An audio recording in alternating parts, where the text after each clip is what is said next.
সুপ্রিয় শিক্ষার্থীবৃন্দ, আশা করি তোমরা সবাই ভালো আছো। আজকের আলোচনা ষষ্ঠ শ্রেণী, বিষয় গণিত, শিরোনাম ভগ্নাংশের খেলা। প্রশ্ন নং 2, গ্রিডের সাহায্যে 3/2 থেকে 5/1 বিয়োগ করো। এখানে চিত্র কয়ে আয়তক্ষেত্রটি সমান ক্ষেত্রফল বিশিষ্ট 3টি কলামে বিভক্ত, যেখানে 3/2 অংশ হলুদ রং করা। চিত্র ক্ষয়ে আয়তক্ষেত্রটি সমান ক্ষেত্রফল বিশিষ্ট 5টি সারিতে বিভক্ত, যেখানে 5/1 অংশ সবুজ রং করা।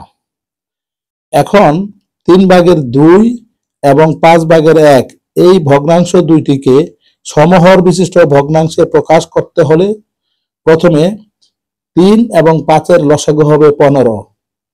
তাহলে 3/2 ভগ্নাংশের ক্ষেত্রে প্রথম ভাগফল সমান 15/3 সমান 5। সুতরাং 3/2 এই ভগ্নাংশটির হরলবকে 5 দ্বারা গুণ করলে পরবর্তী ভগ্নাংশটি হবে 2/5 ভাগ 3/5 সমান 15/10। আবার 5/1 ভগ্নাংশের ক্ষেত্রে দ্বিতীয় ভাগফল সমান 15/5 সমান 3। সুতরাং 5/1 এই ভগ্নাংশটির হরলবকে 3 দ্বারা গুণ করলে পরবর্তী ভগ্নাংশটি হবে 1/3 ভাগ 5/3 সমান 15/3।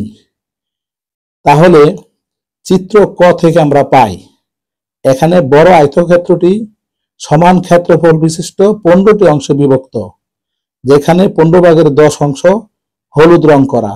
চিত্র গ।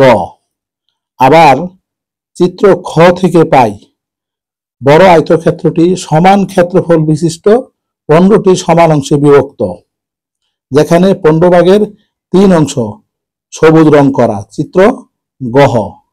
তাহলে চিত্র গ মাইনাস চিত্র গহ হতে পাই, এখানে লক্ষ্য করো 15/10 অর্থাৎ 10টি অংশ হলুদ রং করা, এখানে 15/3 3টি অংশ সবুজ রং করা। এখন 10টি অংশ থেকে 3টি অংশ বিয়োগ দিলে ফলাফল হবে 7। তাহলে আমরা এখন বলতে পারি ভগ্নাংশ দুইটির বিয়োগফল সমান 15/7। উত্তর, ভগ্নাংশ দুইটির বিয়োগফল 15/7। ধন্যবাদ সকলকে।